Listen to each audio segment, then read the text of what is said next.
Beberapa hari ini rame soal KONI. Nah, kenapa aku ngedatangin Pak Sependra? Kenapa? Karena rumahnya paling dekat. Iya, itu. Karena rumah kita dekat cuman 5 menit. Cuma 5 menit. Kalau kita ke Busonya jauh. Gak tahu di mana kita rumahnya. Tapi kalau ke Bu Ida juga dekat juga. Tapi biasanya sibuk kalau pejabat loh. Iya betul. Terus yang lainnya kita nggak tahu gitu. Nah, ini yang paling dekat Pak Sependra yang juga setiap dari awal kita main medsos, kita sering banget lihat tulisan-tulisan yang kritis dari Pak Sependra. Saya dapat keluh kesah lah intinya apa Pak ya? Dapat keluh kesah dari atlet-atlet tentang olahraga di Bandung Barat. Nah, sebetulnya seperti apa sih Pak di Bandung Barat itu? Kalau olahraga di Bandung Barat, kebetulan kalau yang organisasi formal atau resmi itu adalah KONI ya, sesuai amanat peraturan perundang-undangan yang sekarang itu adalah Undang-Undang 11 tahun 2022. Nah, KONI ini merupakan salah satu organisasi ya, komite antara menggabungkan beberapa cabur-cabur yang ada di Bandung Barat, tentu saja sesuai dengan verifikasi ya, sesuai dengan aturan dan anggaran dasar anggaran rumah tangga KONI itu sendiri, bahwa yang punya potensi untuk masuk gabung ke KONI itu adalah cabur-cabur yang salah satunya di sini harus punya atletnya, punya pelatihnya, termasuk punya kesekretariatan. Dan tentu saja tadi yang dikatakan oleh Bro Iwa ya, berkaitan dengan olahraga yang ada di Bandung Barat. Saat ini olahraga Bandung Barat itu tentu saja kalau saya katakan baik ya baik, ya buruk ya buruk, pasang surut ya dalam hal ini dalam prestasinya. Pasang surut itu dari dulu tahun 2010-2014 kita sampai mencapai yang namanya 4 besar ya, baik dari tingkat prestasi sampai organisasi. Dan KONI Kabupaten Bandung Barat salah satunya adalah KONI yang baru berdiri tetapi punya torehan prestasi yang cukup luar biasa sebetulnya dulu tahun 2010. Berangkat ke sana tentu saja kita dari segi keolahragaan tidak kalah dengan Kabupaten Induk. Malahan saat ini Kabupaten Bandung Barat selalu paling atas dibanding Kabupaten Induk. Betul. Tentu saja itu menjadi satu prestasi yang cukup luar biasa. Tetapi di kemudian hari saat ini gonjang-ganjing KONI karena memang saat ini belum ada ketua definitif. Tentu saja saat ini kita menghadapi yang namanya Musor Kablub ya. Dulu dari zaman Bu Erni ya, sampai zaman Bu Elin dan termasuk terakhir kemarin adalah Kang Rian sebagai ketua KONI Kabupaten Bandung Barat. Tentu saja semua punya kelebihan dan kekurangan. Ya, semua punya kekuatan untuk ingin selalu punya niatan baik untuk memunculkan prestasi. Tapi ya disitulah dinamika yang terjadi akhir-akhirnya ya banyak sekali tadi dinamika tentang dari atlet, dari pelatih, semua termasuk dari caburnya yang cukup luar biasa di Bandung Barat. Itu mungkin sekedar gambaran saja. Sebetulnya keluhan-keluhan seperti itu terjadi apa di seluruh kabupaten kota mungkin? Sama sebetulnya aja. Ya, kalau hal itu tergantung manajemen organisasinya seperti apa. Sebetulnya KONI kalaupun memang seperti tahun 2010-2014 itu dengan anggaran minim ya. Waktu itu cuma hanya 2 miliar sampai 3 miliar, tapi kok bisa berprestasi, itu yang harus jadi pemikiran kita bersama. 2014 itu berarti ketuanya siapa Pak? Itu Bu Erni ya. Bu Erni dulu itu kalau nggak salah dia istrinya Wakil Bupati Pak Ernawan. Nah itu merupakan prestasi yang cukup luar biasa waktu itu dengan anggaran minim, karena saya waktu itu dulu pernah jadi anggota DPRD ya periode 2009 dan 2014 itu artinya tahu persis lah, karena saya menganggarkan, saya menyarankan kepada KONI waktu itu yang harus kita melalui pendekatan itu hanya jangan pendekatan materi saja, tapi pendekatan manusiawi termasuk sosialnya juga harus didekati supaya jangan sampai saat ini kan ada isu-isu, mohon maaf nih Kang Pandu, Kang Iwa, isu-isunya itu adalah banyak atlet Bandung Barat itu loncat ke kabupaten kota yang lain gitu ya. Itu ya itulah mungkin kan semua atlet juga tidak selalu banyak memandang tentang materi saja. Mereka kenyamanan di organisasi ini yang harus kita bangun. Nah, KONI Kabupaten Bandung Barat seharusnya dilakukan itu juga supaya tidak banyak atlet-atlet yang loncat ke kabupaten kota yang lain, padahal atlet Bandung Barat tidak kekurangan atlet yang berprestasi. Lebih ke pendekatan persuasif. Betul, personalnya harus didekati supaya mereka juga yang tadi merasa diakui. Itu kan pengakuan kan orang. gitu, perhatiannya seperti apa. Itu mungkin yang perlu dilakukan KONI ke depan supaya lebih baik lagi. Yang saat ini kita menghadapi musor kabluk yang cukup luar biasa. Yang Sudah tadi sebutkan ya, Pak, ya, ada istri pejabat katanya. ada. Waduh, luar biasa. Saya juga Itu kan bareng sama bapak. oh, Saya baca di buku ya. bapak Bu terus Ida ya sama Bu Bu Sodia ya. bareng Ya nganterin gitu. formulir. Enggak, kalau bareng sih enggak ya. Jadi sebetulnya Di hari itu. di hari itu juga bareng, kebetulan kita ketemu. Cuma saya kaget saja. Kenapa ya kata saya kalau istri Pak Wakil Bupati itu harus mencalonkan. Iya. Biasanya udahlah istri Pak Wakil Bupati itu ya udahlah sibuk dengan kegiatan dan rutinitas dia mendampingi seorang kepala daerah harusnya mah gitu. Tapi dia ingin menyibukkan kembali, saya takut dan khawatir tidak terurus nanti KONI-nya. Itu mah ketakutan dan kekhawatiran saya sih sebetulnya. Mudah-mudahan itu jadi pemikiran semua ketua cabur. Ini bukan kampanye nih, tapi seperti hanya ini fakta yang terjadi, realistis yang terjadi ya, bahwa saat ini saya menghadapi penguasa kembali nih. Setelah waktu itu saya sebagai ketua IPSI Kabupaten Bandung Barat juga sama menghadapi penguasa juga waktu itu, calon yang dijagokan oleh penguasa. Nah sekarang saya harus menghadapi juga calon yang dijagokan penguasa lagi. Iya, David dan Goliat, Kang Pandu. Tapi kalau kita lihat dari track record sebelumnya Pak, yang pertama itu istri Wakil Bupati. Iya, betul. Ya, Bu Erni. Kemudian istri almarhum Pak Abu Bakar. Betul. Bupati juga. Melin. Angrian, Anak dari seorang bupati. Tadinya saya pikir kayaknya di era Pak Hengki tidak mungkin.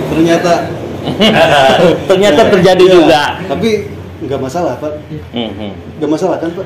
Sebetulnya mah bukan masalah nggak masalah. Yang tadi saya katakan sebetulnya yang tadi kalau kita mau fokus dalam satu kerja profesional, yang namanya seorang istri ataupun seorang anak, yang tadilah kan ada undang-undang tahun 99 tentang pekerja yang baik dalam hal nepotisme, kolusi dan lain sebagainya, juga harusnya mah itu dihormati secara administratif ya, bahwa yang namanya istri pejabat itu tidak nepotisme. Harusnya itu dihormati walaupun administratif sanksinya gitu. Tapi itu kan menjadi dampak pidana kalau dilaksanakan dan melakukan hal-hal yang tadi. Itu maksud dalam tanda kutip untuk melakukan tindakan pidana seperti korupsi dan lain sebagainya. Itu kan sebetulnya membuka ruang itu semua. Ternyata mohon maaf nih, saya pelajari selama istri-istri para pejabat ini menjadi ketua umum KONI, tentu saja ya tadi positifnya ada, negatifnya ada. Tetapi yang tadi saya sampaikan, saya ingin ya jangan sampai ketika kepala daerah merasa bahwa istri saya yang menjadi ketua KONI terus dia memberikan anggarannya dengan begitu besar, tapi itu tidak dikelola untuk kebaikan para pelatih dan atlet, itu akan menjadi dampak lagi sebetulnya buat para pecinta olahraga yang ada di Bandung Barat, termasuk para pelatih dan atlet-atlet yang tadi. Tentu saja saya menginginkan ke depan, kalaupun saya ditakdirkan sama Allah untuk memimpin KONI ini, yang tadi ketransparan dalam anggaran, kedua kesejahteraan para atlet dan pelatih itu harus diperhatikan juga. Kenapa? Karena mereka adalah ujung tombak kita di prestasi KONI Kabupaten Bandung Barat. Itu yang paling penting. Kenapa? Bisanya seperti apa? Tentu saja saya kalau hanya mengandalkan APBD saja itu tidak cukup. Tentu saja harus saya mencari dan merubah pola pikir semua masyarakat. Ternyata di Bandung Barat ini masih ada yang namanya perusahaan-perusahaan swasta yang besar, yang skalanya nasional atau multinasional. Sudah betul-betul itu sudah go, sudah ekspor dan lain sebagainya. Kenapa tidak kita cari, artinya cari informasi dan kita kerjasama dengan perusahaan-perusahaan tersebut untuk mensupport KONI Kabupaten Bandung Barat termasuk atlet dan para pelatihnya. Dan itu bisa, ternyata saya membuktikan sendiri. Karena ada satu perusahaan, saya tidak akan sebut namanya, siap bekerja sama untuk support itu, anggaran itu. Kalau kita menganggarkan 13 miliar saat ini, 12, sekian miliar, tentu saja itu belum tentu cukup untuk membiayai prestasi yang ditargetkan menjadi 4 besar lagi, seperti tahun 2010-2014. Gitu kan. Dan yang paling penting mah anggaran juga. Nggak mungkin atlet dan pelatih ketika dia berlatih tanpa ada anggaran dan biaya, itu akan menjadi bumerang bagi KONI itu sendiri. Makanya KONI harus punya kreativitas mencari anggaran. Salah satunya menghubungi perusahaan-perusahaan swasta. Saya punya akses itu. Kenapa? Karena saya di Apindo, karena iya dalam posisi ini juga saya sebagai pengurus, dan tentu saja itu akan saya ambil semuanya dan kita jajaki semua, dan insya Allah itu akan memberikan kontribusi yang positif buat KONI. Gitu. Nah, Pak, Bapak kan ketua apa tadi? Ketua IPSI ya. Ketua IPSI. Ketua IPSI. IPSI. Iya. Ketua IPSI. Setidaknya Bapak udah merasakan nih keresahan Bapak. Sebenarnya seperti apa sih, Pak? Resah sekali. Kenapa sampai Bapak mikir Resah kalau saya punya nyalon ketua KONI? Ya. Kenapa saya punya inisiatif kalau ingin merubah tatanan yang ada itu harus masuk ke sistem, Kang Iwa, Kang Pandu. Kalau di luar sistem kan kita hanya komentator. Kadang-kadang sedikit diplesetin jadi provokator, dan itu jadi kurang baik. Nah, saya ketika jadi ketua IPSI tentu saja ketua cabur itu ternyata betul apa yang harus dilakukan. Jangan sampai di KONI ini, jangan sampai nih dalam tanda kutip hanya ada satu cabur yang dianak emaskan. Tidak boleh seperti itu pembinaan itu, nggak boleh. Ya seakan-akan cabur ini walaupun hanya pelatih dan atletnya sedikit dikasih anggarannya lebih besar. Tentu saja saya sebagai pencak silat yang tadi saya katakan banyak sekali sekarang untuk menghadapi Oprod 2022 ya bulan November ini. Kalau pelatih kan dan atlet itu kan tetap harus beraktivitas untuk mencapai prestasi. Suka dan tidak suka, ketua cabur itu dinilainya bukan soal manajemen organisasinya, orangnya dan prestasinya. Itu ketua IPSI prestasi atau tidak, kan itu berpikirnya. Tapi sekarang saya kemarin dalam babak kualifikasi atau BK Porprov menghasilkan 7 atlet untuk menghadapi di 2022 nanti, dan saya target maksimal 2 emas ya. Kita realistis saja karena nggak mungkin ya dari 21 cabur 21 kelas bisa menghadapkan semuanya emas, nggak mungkin. Kita realistis saja. Kalau 2 emas saja itu sejarah bagi pencaksilat untuk bisa menghasilkan emas yang ada di Kabupaten Bandung Barat, dan nanti bisa jadi atlet PON dan lain sebagainya. Nah, saya yang rasakan keresahan saya adalah sampai detik sekarang tidak ada bantuan dari KONI. Itu keresahannya. Padahal anggaran sebetulnya harusnya sudah terserap dalam bulan Januari, Februari, Maret, April, Mei. Ini 5 bulan ini nggak terserap anggaran. Ini ada apa? Masalahnya di mana? Makanya saya mencalonkan jadi ketua umum KONI itu biar tahu, karena dulu saya pernah masuk ke pemerintahan ya, jadi anggota legislatif, paham bagaimana. Kadang-kadang birokrasi yang terlalu bertele-tele itu yang menjadi hambatan keuangan. Saya itu mungkin keresahannya, Kang Iwa, Kang Pandu. Makanya Kang berpikir, Gus, saya nyalon. Nah gini kan, saya kan bikin tulisan di Mas. Betul. Saya tuh ngajak masyarakat putus asa, namun penguasa nyalon nggak selesai. Gitu kan? Itu rahasia umum kan. Paradigma yang harus dihilangkan. Iya, memang harus. Paradigma yang dihilangkan, tolonglah masyarakat. Itu kan paradigma, mohon maaf. Itu paradigma yang sepertinya pola pikir dulu kita adalah masyarakat yang terjajah.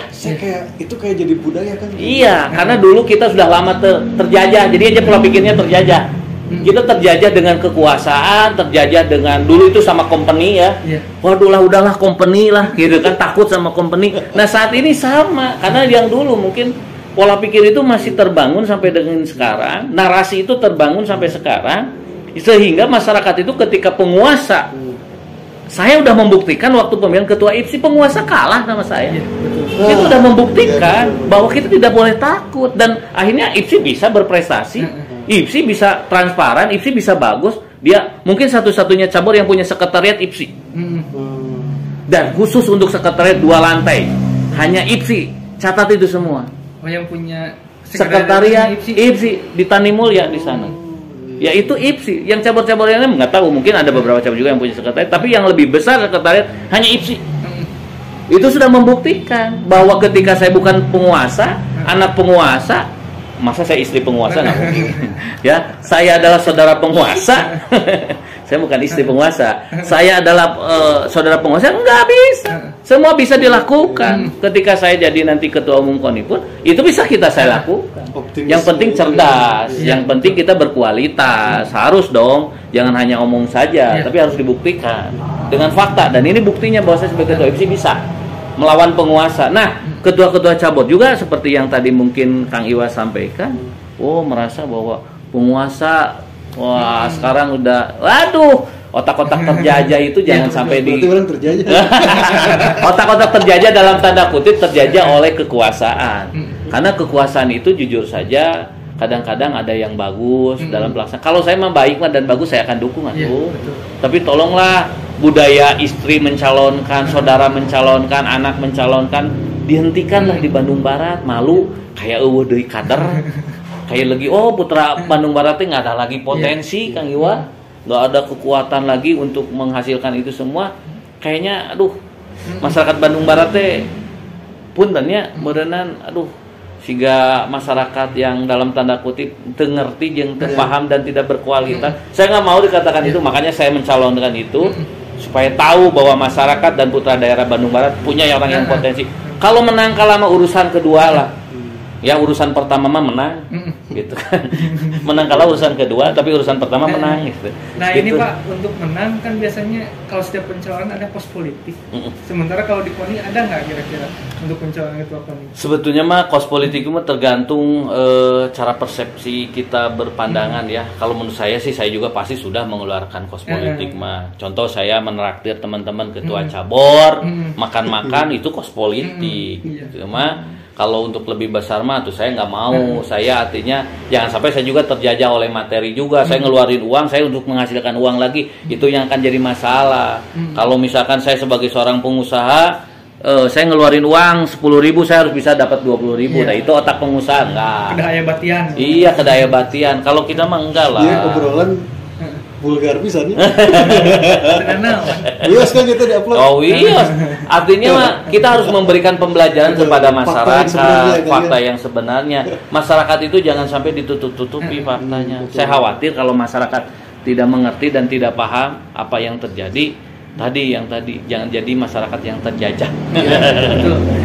Tapi Pak, kalau Bapak harus percaya diri gitu. Bapak itu merasa memenuhi kriteria enggak sebagai jadi ketua KONI? Kalau ya, percaya diri mah semua harus, tapi jangan terlalu overlap ya. Jangan kenapa saya punya percaya diri? Saya pernah di pemerintahan 2009-2014 sebagai anggota DPRD. Saya mengerti paham tentang pemerintahan. Kalau di dalam dunia usaha saya sebagai pengurus Apindo. Dari organisasi jangan diceritakan lah, dari tahun 99 sampai 2022 ini juga saya di organisasi udah malang melintang lah untuk memanajemen organisasi itu semua ya. Dan saya juga teripu-ripu teuing jadi ketua KONI barengan. Terus Bapak atlet juga mungkin? Ya, saya dulu pernah jadi atlet pelaku lah gitu. Di pencak silat. Jadi murni dari atlet itu mungkin yang saat ini saya lihat itu mungkin ada Asep.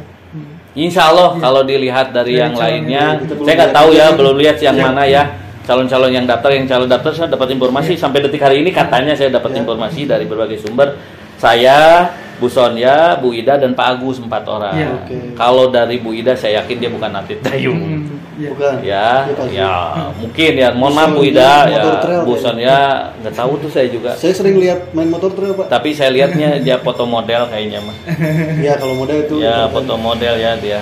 Terus yang ketiga itu Pak Agus, saya juga nggak tahu itu Pak Agus atlet selam atau bukan, saya nggak ngerti lah. Oh dari cabur selam. Katanya informasi yang sumber saya dapatkan pengurus selam, gitu ya nggak tahu. Tapi yang tadi sampaikan kalau di Bandung Barat mohon maaf nyelamnya nggak ada. Ciburuy, masa nggak boleh? Lautnya macam Ciburuy. Nggak punya laut kan? Di mana ada yang ke kedalaman gitu. Cuma kayak selam itu Pak tergantung di mana kita. Sebetulnya enggak juga kan, kita bertandingnya juga kan pasti kita banyak laut di Jawa Barat ya, mau di utara atau selatan ya tetap bertandingnya di laut semuanya, walaupun yang mewakili kabupaten pasti di sana ya, latihannya di laut juga sih sebetulnya. Ini saya nggak paham Pak, nanti pas pemilihan itu atau beberapa hari sebelum pencoblosan itu ada debat nggak? Nah itu kan mungkin kalau Bapak pikir nggak tahu kapasitas kualitas calon lain, mungkin nanti bisa agak terlihat di debat Pak. Pengen saya gitu Kang Iwa, jujur kemarin pun janji dari panitia ya, OC ataupun tim penjaringan akan ada panelis dari PLT Bupati, keinginannya sesuai dengan apa yang di media kan Pak Hengki juga bilang seperti itu ya kan, bahwa nanti calon-calon ketua KONI itu harus ada diseleksi dan akan dipanelis oleh beliau. Tapi nggak tahu katanya informasi nggak jadi katanya. Aduh saya sangat disayangkan, padahal saya ingin debat ya dengan istrinya pejabat biar tahu bahwa seorang David dan Goliat itu terlihat di situ. Dan calon lainnya mungkin. Calon lainnya. Emang harus ada apa seperti apa Pak? Sebetulnya tidak perlu, cuma itu kan keinginan waktu itu PLT saja. Oh Pak PLT yang Menginginkan Tapi kalau seperti menurut saya itu. sih harus ada. Soalnya Iya. kan itu uji materi juga kesiapan seorang calon untuk menjadi pemimpinnya itu seperti apa kan? Harusnya kayak gitu. Tapi yang tadi ya kita lihatlah ke depan seperti apa. Dikembalikan ke Mudah-mudahan dengan obrolan kita ini bisa terenyuh semua, setuju lah untuk Iya. adu debat antara calon-calon ketua umum KONI biar masyarakat juga bisa melihat, Iya. Betul. termasuk nanti Kang Iwa dan Kang Pandu bisa memandu semua lah misalkan ya. Amin. Ini disclaimer dulu Pak. Pak, ini untuk masyarakat tahu juga anggaran KONI per tahun itu berapa sih? KONI Kabupaten Bandung Barat itu? Sebetulnya mah kan sesuai undang-undang bahwa 11/2022 yang sekarang itu kan sudah kewajiban pemerintah daerah untuk memberikan anggaran kepada KONI ya. Iya, betul. Itu tapi relatif untuk mengatakan gimana pengajuannya, gimana posisinya. Pemerintah juga kalau saya jadi kepala daerah, misalkan Kang Iwa ataupun Kang Pandu menjadi ketua KONI ya saya terima dulu kan proposalnya kan. Berapa? Masa proposal 100 miliar saya kasih 100 juta kan udah logis juga. Terus ketika nanti pengajuan 100 miliar apa prestasi yang akan dicapai? Berapa yang harus kan tolak ukurnya uang itu adalah belinya itu prestasi. Iya. Betul. Ya kan? Ya jangan sama. Artinya anggaran 1 miliar prestasi pengen 3 besar. Terus misalkan sekarang anggaran 12 miliar yang cukup berat makanya harus ditunjang dengan swasta. Bisa 3 besar, 4 besar. Bohong itu nggak mungkin. Nggak logis. Itu dengan anggaran minimal. Bisa saja tidak ada yang tidak. Mungkin kita berbicaranya objektif dan perhitungan yang secara logika saja, tapi kan tidak ada yang tidak mungkin buat Allah makan. Tapi yang tadi kita berbicara objektif dengan anggaran seperti itu ya nggak mungkin kita 3 besar 4 besar. Tapi kalau ditunjang dengan anggaran dari swasta, saya yakin itu bisa. Ini kelebihan Bapak bisa cari uang di swasta. Iya, iya. Kelebihannya. Ya harus seperti itu karena kemarin pun IPSI bisa kok. Iya. Makanya Bisa. punya. Tapi kita nggak tahu yang lain juga mungkin bisa Pak. Nggak tahu, saya tidak terlalu banyak memantau cabur yang lain nanti terlalu ikut campur kepo. Gitu, enggak lah. Tapi kalau jika suatu saat nanti terpilih, bukan hanya IPSI aja yang dimanjakan nih Pak. Wah, saya tidak ada kata manja ya buat saya pribadi saat ini. Saya contoh atlet saya, misalkan anak saya juga atlet kan, tidak bisa di atlet saya jadi atlet porprov, padahal dia atlet juga. Iya. Kalau dia kalah ya udah kalah, nggak bisa jadi atlet porprov. Itu salah satu buat saya tidak ada di anak emaskan, di anak manjakan dan lain sebagainya. Nanti pun demikian pencaksilat ya pencaksilat. Saya harus bersikap bijaksana, bersikap adil, walaupun adil itu hanya milik Allah, tapi kita juga berusaha untuk seadil-adil. Karena ketika terpilih bukan hanya milik satu cabur aja. Betul, harusnya kayak gitu. Iya. Dan itu juga harus dijalankan oleh nanti ya semua juga, termasuk pengurus yang ada. Gak boleh kita terlalu milih kasih ini buat cabur-cabur yang lain. Itu yang terjadi. Siap. Mungkin Pak penutup dari Bapak Pak dari obrolan kita ini dari polemik yang ada tentang pemilihan KONI ketua KONI di 2022-2026 ini Pak. Kalau saya sih berharap KONI Kabupaten Bandung Barat kondusif dan aman dalam pemilihan Musyawarah ke depan tanggal 28 Mei ini bisa diikuti dengan baik ya, diikuti dengan keamanan yang cukup luar biasa karena kita tujuannya adalah membangun KONI ke arah yang lebih baik-baik dengan prestasi tentu saja. Kita harus membangun itu semua, semangat itu semua. Kalau pemilihan seperti ini kan dinamika dan proses demokrasi hal yang wajar. Kita punya berbeda pendapat, punya keinginan dan lain sebagainya. Tapi setelah beres itu semua, yuk kita bersama-sama lagi membangun KONI ke arah yang lebih baik.